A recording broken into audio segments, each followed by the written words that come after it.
Saraswati group of colleges के online platform में आपका स्वागत है। बीए प्रथम वर्ष समाजशास्त्र की क्लास में आज हम पढ़ेंगे सामाजिक समूह।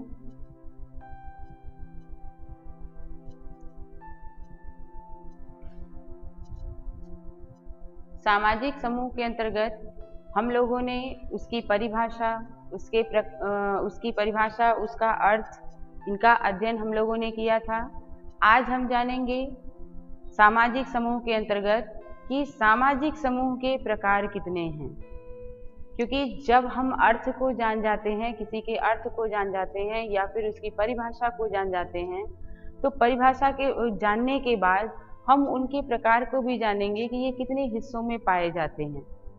तो आज हम जानेंगे कि सामाजिक समूह के कितने प्रकार हैं। देखिए, सामाजिक समूह के बारे में विभिन्न समाजशास्त्री यानी कि जितने भी समाजशास्त्री हैं, सब लोगों ने अलग अलग तरीके से इसको बताया है। सबके अपने विचारों के अनुसार इनके प्रकार को अलग अलग हिस्सों में बांटा है। किसी ने कार्यों के आधार पर बांटा है, तो कभी किसी ने धार्मिक पे, किसी ने सांस्कृतिक, किसी ने आर्थिक, हर तरीके से इन्होंने क्या किया है, अलग अलग तरीके से इनको बांटने का प्रयास किया है। ठीक है, जैसे बाटोमोर ने क्या किया है, बाटोमोर ने देखिए स्थिरता के आधार पे किया है। किसके आधार पे? स्थिरता के आधार पर इनको बांटा है। ठीक है, तो जैसे इनको बाटोमोर ने बताया, वैसे ही अन्य और भी समाजशास्त्री हैं जिन्होंने क्या किया है, सामाजिक समूह के प्रकार को अलग अलग हिस्सों में बांटा है। चलिए पढ़ते हैं कि कितने प्रकार हैं सामाजिक समूह के, और उन विभिन्न समाजशास्त्रियों के हिसाब से पढ़ेंगे कि उन्होंने कितने प्रकार के सामाजिक समूह को बताया है। सबसे पहले पढ़ते हैं हम मैकाइवर एवं पेज के अनुसार। देखिए, मैकाइवर एवं पेज ने 3 हिस्सों में बांटा है। सामाजिक समूह को 3 हिस्सों में बांटा है। पहला है इसमें आपका, पहला है क्षेत्रीय समूह। क्षेत्रीय समूह मतलब आपके जो क्षेत्र में पड़ता है, ठीक है ना, यानी कि जो हमारा क्षेत्र है, ऐसा जो सामाजिक समूह है जो आपके क्षेत्र में, एक व्यक्ति के क्षेत्र में जो पड़ता है, उसके अनुसार अगर हम क्षेत्रीय समूह की बात करें तो इसका जो मुख्य आधार होता है, क्या होता है, इसका जो मुख्य आधार होता है, किसके लिए बना होता है, क्यों बना है ये, तो ये क्या होता है, जितने भी एक समूह में जितने भी व्यक्ति होती हैं, उनके क्या करता है, उनके हितों के लिए होता है। क्या होता है, उनके संपूर्ण हितों के लिए बना होता है। और देखिए, जो क्षेत्रीय समूह होते हैं, इनके अंतर्गत हम किन किन चीज़ों को जोड़ सकते हैं, कैसे जानेंगे हम कि ये क्षेत्रीय समूह में इतने प्रकार के लोग होते, कौन कौन से लोग आते हैं। तो सबसे पहले जानेंगे इसमें इसके अंतर्गत समुदाय आता है। ठीक है, समुदाय रहता है, जनजाति होते हैं, जनजाति के साथ साथ हम नगर को भी इसमें ऐड करते हैं। ठीक है ना, नगर के भी लोग क्या होते हैं, क्षेत्रीय में आते हैं। ठीक है, आपका गांव आता है, पड़ोस भी आ सकता है। ठीक है, ये सभी क्या है, एक निश्चित क्षेत्र पे रहते हैं, इसीलिए हम क्या करते हैं, इसे क्षेत्रीय समूह कहते हैं। कि एक व्यक्ति जहाँ रहता है, जहाँ पे स्थायी रूप से रहता है, जिस स्थान पे भी रहता है, उसे हम क्या कहते हैं, क्षेत्रीय कहते हैं, क्षेत्रीय समूह कहते हैं। और क्षेत्रीय समूह कौन कौन से होते हैं, तो आप इसे उदाहरण के तौर पे कह सकते हैं कि जहाँ पे जनजातियों का समूह हो, नगर हो, समुदाय हो, गांव हो और पड़ोस हो, ये सभी आपके किस में आते हैं, क्षेत्रीय समूह के अंतर्गत आते हैं। चलिए चलते हैं दूसरे पे। दूसरा है आपका हितों के प्रति समूह, जिसमें क्या हो, निश्चित संगठन नहीं होता है। ठीक है ना, ऐसा संगठन जो क्या हो, जो हितों के, जो आपका सामाजिक समूह है, ठीक है ना, ये क्या है, हितों के प्रति, यानी कि जो समाज में रहने वाले जो व्यक्ति हैं या फिर समूह में रहने वाले जो व्यक्ति हैं, उनके हितों के प्रति क्या हो, चेतन समूह बना हो, जो क्या हो, जिसमें निश्चित, यानी कि उसमें जो निश्चितता होती है, फिक्सिंग जो होती है, ऐसे संगठन नहीं पाए जाते हैं। यानी कि इसमें क्या होता है, ये एक ऐसा संगठन होता है जो क्या करता है, ऐसा संगठन होता है जो अधिकतर देखा जाता है कि उनके हितों के बारे में नहीं सोचता है, और ये क्या होता है, ये अस्थायी होता है। आप इसमें कौन सी चीजों को सम्मिलित कर सकते हैं, जैसे किसी जाति के प्रति क्या हो, जाति के प्रति प्रतिस्पर्धा हो, प्रतिस्पर्धा, जाति प्रतिस्पर्धा, क्योंकि जब दो जाति के बीच प्रतिस्पर्धा होगी, कंपटीशन होगा, तो वहां पे कंपटीशन के बीच हम क्या कर सकते हैं, किसी प्रकार का कोई संगठन नहीं बना सकते हैं। और जहां पे प्रतिस्पर्धा शब्द आती है, जहां प्रतियोगिता आ जाएगी, वहां पे हम कभी भी क्या कर सकते हैं, हितों के बारे में नहीं सोच सकते हैं। इसीलिए कहा कि एक ऐसा भी समूह होता है जो क्या होता है, हितों के बारे में नहीं सोचता है, और ऐसा जो समूह होता है वह हमेशा क्या होता है, उसका जो निश्चितता, यानी कि जो फिक्स होता है, जो संगठन बनने का एक जो स्थान होता है, वह निश्चित नहीं होता है। ठीक है ना। अगला जानेंगे तीसरा जानेंगे कि सामाजिक समूह के अंतर्गत मैकाइवर ने तीसरा समूह क्या बताया है। तीसरा देखिए दिया इसमें कि हितों के प्रति, यानी कि जो समाज में रहने वाले जितने भी व्यक्ति हैं, उनके हितों के प्रति क्या करना, उनके हितों के प्रति चेतन समूह, जिसमें क्या हो, जिसमें निश्चित संगठन होता है। यानी कि इसमें क्या है, इसमें समूह में रहने वाले जो व्यक्ति हैं, इनके प्रति हम क्या करें, इनके प्रति हमारा चेतन, यानी कि हम उनके प्रति हमेशा उनके प्रति अग्रसर रहें, और ऐसे जो व्यक्ति होते हैं उनके हितों के बारे में सोचें, उनके अच्छे के बारे में सोचें। जब हम उनके प्रति हमेशा अच्छा सोचेंगे, और वह क्या हो, अगर वह एक निश्चित संगठन में बना हो, तो वहां पे क्या होता है, हमेशा यूनिटी बनी रहती है, वो हमेशा एक साथ रहते हैं। जैसे आप इनको कैसे कह सकते हैं, जो आपके अच्छे के बारे में सोचते हैं, जैसे आपके परिवार वाले, ठीक है ना, परिवार के जो लोग हैं वह इसमें सम्मिलित हो सकते हैं, आपके पड़ोसी भी इसमें सम्मिलित हो सकते हैं, ठीक है, आपके मित्र भी सम्मिलित हो सकते हैं इसमें, क्योंकि ये क्या करते हैं, ये हमेशा आपके हित के बारे में सोचते हैं, और हित के बारे में सोचने के साथ साथ इनका क्या होता है, ये अस्थाई होते हैं, और अस्थाई इनका, अगर ये अस्थाई होते हैं तो अस्थाई होने के साथ साथ ये आपके साथ हमेशा एक यूनिटी में बने रहते हैं।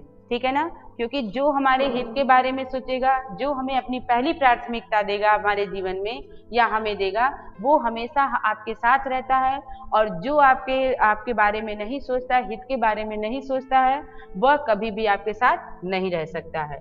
ठीक है, तो ये हो गया आपका मैकाइवर एवं पेज के अनुसार सामाजिक समूह के प्रकार। चलिए चलते हैं, देखते हैं अगला कि कौन से समाजशास्त्री हैं जिन्होंने सामाजिक समूह को बताया है। देखिए गिलिन एवं गिलिन, ठीक है ना, गिलिन एवं गिलिन ने बताया है कि सामाजिक समूह कितने प्रकार के होते हैं। देखिए इन्होंने बताया कि इन्होंने जो कुछ स्क्रीन पे आपको दिख रहा होगा, जिसको मैंने डायग्राम के अनुसार बताया है, ठीक है, इन्होंने 6 प्रकार के सामाजिक समूह को बताया है। ठीक है ना, जिसमें पहला है रक्त संबंधी समूह। रक्त संबंधी का मतलब जो आपसे जुड़े हों, जिनसे आपका रक्त संबंध बना हो, जुड़ा हो, वह होते हैं क्या, आपके रक्त संबंधी समूह वाले होते हैं। ठीक है ना, जैसे आपका किसमें आ जाएगा, इसमें परिवार आ जाएगा, ठीक है, और जाति आ जाएगी। ये 2 ऐसी चीजें हैं जो क्या है, जो आपके परिवार से संबंधित है, रक्त से संबंधित है। ठीक है ना, ये ऐसे समूह होते हैं। दूसरा में आते हैं हम, दिया है शारीरिक विशेषता पर आधारित समूह। यानी कि शारीरिक विशेषता का मतलब ये हो जाएगा, ऐसा नहीं है कि शारीरिक विशेषता के शरीर से संबंधित है। ठीक है, इसमें हम शारीरिक विशेषता का मतलब ले लेते हैं, आयु से ले लेते हैं। ठीक है ना, जो आप देखते होंगे कि समाज में रहने वाले जो व्यक्ति होते हैं, ठीक है ना, समूह में जितने एक समूह में जो व्यक्ति होते हैं, उसमें अलग अलग एज के सभी लोग रहते हैं। कोई बालक रहता है, तो कोई बाल्यावस्था में होता है, कोई किशोरावस्था में होता है, कोई प्रौढ़ावस्था का होता है, कोई वृद्धावस्था का होता है। तो ये क्या होता है, आयु भी इसमें होती है, उसके अनुसार भी इसको हम कह सकते हैं। मेन चीज लिंग के अनुसार भी हम कह सकते हैं, लिंग के अनुसार भी हम इसकी गणना कर सकते हैं, इन विशेषताओं को बता सकते हैं। जैसे ये होता है कि लिंग के अनुसार स्त्री पुरुष होते हैं, कभी कुछ समूह क्या होता है, स्त्रियों का होता है, कुछ समूह होता है पुरुषों का।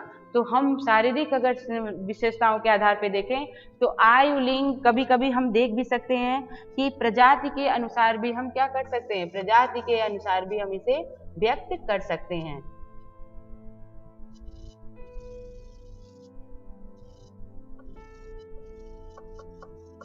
ठीक है, चलते हैं आगे चलते हैं। तीसरा है आपका क्षेत्रीय समूह। अभी हम लोगों ने इससे पहले भी क्षेत्रीय समूह के बारे में चर्चा किया था कि क्षेत्रीय समूह क्या है। ठीक है, क्षेत्रीय समूह में आपके पड़ोसी भी आते हैं, पड़ोस भी आता है आपका। ठीक है, पड़ोस के साथ साथ आपका पड़ोस भी आता है, आपके पड़ोसी भी होते हैं, आपके जो आपका नगर है वो भी होता है, पड़ोस गांव भी होता है, समुदाय भी होता है।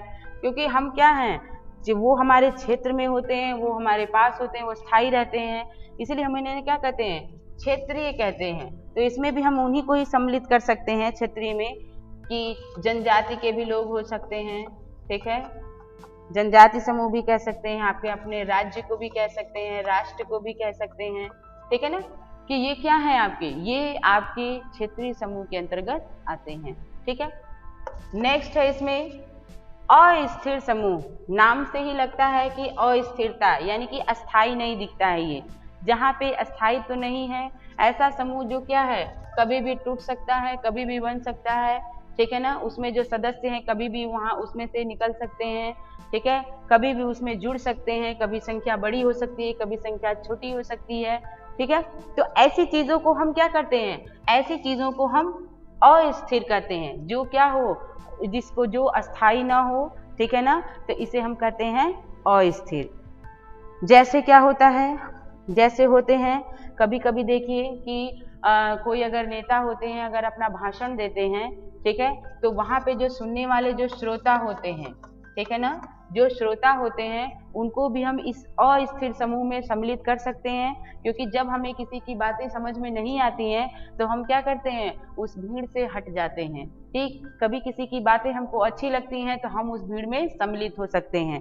ठीक है, और भी है कि भीड़ को भी आप कह सकते हैं कि भीड़, अगर कहीं किसी चीज की भीड़ लगी है तो हम वहां पे सम्मिलित हो जाते हैं, उस समूह में शामिल हो जाते हैं। ठीक, चलिए अगला पढ़ते हैं। इसमें अगला है इसमें अस्थाई समूह। अस्थाई समूह नाम में ही दिख रहा है कि ये फिक्स है। ठीक है ना, यानी कि यहाँ पे अगर हम किसी भी प्रकार का अगर कोई कार्य करें तो इस कार्य में क्या होता है, अस्थायित्व तो होता है।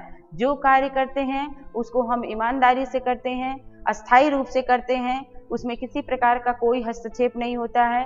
ठीक है ना, तो ऐसी चीजों को हम क्या करते हैं, अस्थायी मानते हैं। जो काम क्या हो, सुचारू तरीके से चले, सुचारू तरीके से पूर्ण किया जाए। ठीक है, क्रमबद्ध तरीके से किया जाए, या फिर नियमावली के अनुसार अगर हम उस कार्य को करते हैं या ऐसे समूह को बनाते हैं तो वह आपका क्या होता है, अस्थाई समूह माना जाता है। जैसे इसमें हम क्या कह सकते हैं, जैसे आपके ग्रामीण क्षेत्र के लोग आ सकते हैं, ग्रामीण। ठीक है, ग्रामीण हो सकते हैं, आपके पड़ोसी हो सकते हैं, क्योंकि ये अस्थाई होते हैं आपके पड़ोसी। ऐसा नहीं है कि आज यहाँ है कल चले गए। ग्रामीण क्षेत्र भी है, आज यहाँ है तो कहीं और जा नहीं सकता है, क्योंकि वो अस्थाई होता है। ठीक है, जो आपके शहर हैं, जो आपका शहर है या फिर आपका जो नगर है, ये सब क्या है, ये सब आपका अस्थाई होता है। क्योंकि इसमें जो जहाँ पर हम अगर हम कहीं एक जगह हम फिक्स हो जाते हैं, एक अस्थाई रूप से अगर हम वहाँ निवास करने लगते हैं तो हम वहीं रहते हैं। व्यक्ति भले ही वहाँ से चला जाता है लेकिन वह स्थान वहाँ से नहीं जाता है, व्यक्ति फिर से उसी अपने अस्थाई रूप से वहीं पे रहता है। ठीक है ना, और ऐसे समूह को ही हम कहते हैं अस्थाई। तो आप इसे प्रकार के भी रूप से मान सकते हैं कि अगर कोई आपसे उदाहरण पूछे तो आप इसे उदाहरण के भी रूप में बता सकते हैं कि अस्थाई समूह के अंतर्गत कौन कौन सी चीजों को सम्मिलित किया जा सकता है। ठीक है, चलिए नेक्स्ट पढ़ते हैं इसमें कि कौन से इसके प्रकार हैं। दिया है सांस्कृतिक समूह। ये थोड़ा सा डिफरेंट लग रहा है सुनने में कि प्रकार में सांस्कृतिक समूह किस प्रकार से आ सकता है। तो हम इसे बता सकते हैं कि सांस्कृतिक समूह के अंतर्गत नाम में ही है संस्कृति। ठीक है, तो जहाँ पे संस्कृति हो सकती है वहाँ जाहिर सी बात है कि वो धर्म से जुड़ा होगा। ठीक है, या फिर धार्मिक क्रियाओं से जुड़ा होगा, धार्मिक क्रियाओं से जुड़ा होगा। तो तो हम इसे इसमें सम्मिलित कर सकते हैं।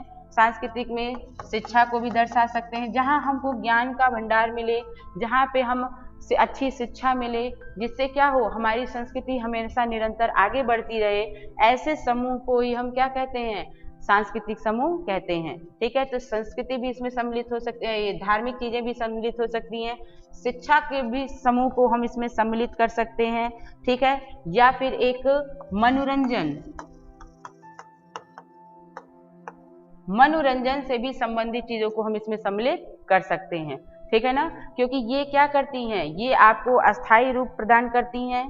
ठीक है, और अस्थायी रूप प्रदान करने के साथ साथ हम इसमें क्या करते हैं, अस्थायी रूप प्रदान करने के साथ साथ हम इसमें देखते हैं कि ये हमें नई नई चीजों को हमेशा निरंतर सिखाती रहती हैं। ठीक है ना, तो इसीलिए हम क्या है, इसमें ऐसे समूहों को हम सांस्कृतिक समूह कहते हैं।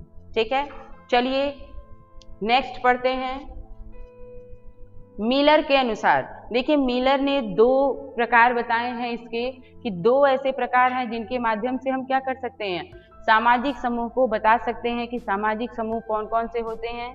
ठीक है, देखिए इसमें पहला दिया है आपका उदग्र समूह। ठीक है, पहला दिया है इसमें उदग्र समूह और दूसरा दिया है आपका क्षैतिज समूह। ठीक है, 2 चीजें हैं, 2 में जैसे हम सबसे पहले पढ़ते हैं उदग्र को। उदग्र समूह क्या होते हैं, ये उदग्र समूह जो होते हैं वो एक दूसरे से क्या करते हैं, कुछ दूरी प्रदर्शित करते हैं, यानी कि ये डिस्टेंस बना के, दूरी बनाकर रहते हैं। ठीक है ना, ये ऐसा समूह होता है जो क्या करता है, दूरी बना के रखता है। ऐसे समूहों को हम क्या कहते हैं, ऐसे समूह को उदग्र कहते हैं। ठीक है, और जो आपका क्षैतिज होता है ये हमेशा समीपता के तरफ रहता है, ये हमेशा लोगों के साथ क्या करता है, घनिष्ठ संबंध बनाकर रहता है, हमेशा एक दूसरे के साथ रहता है, एक दूसरे से के हितों के बारे में सोचता है। ठीक है, तो ये 2 चीजें हैं मिलर के अनुसार। ठीक है,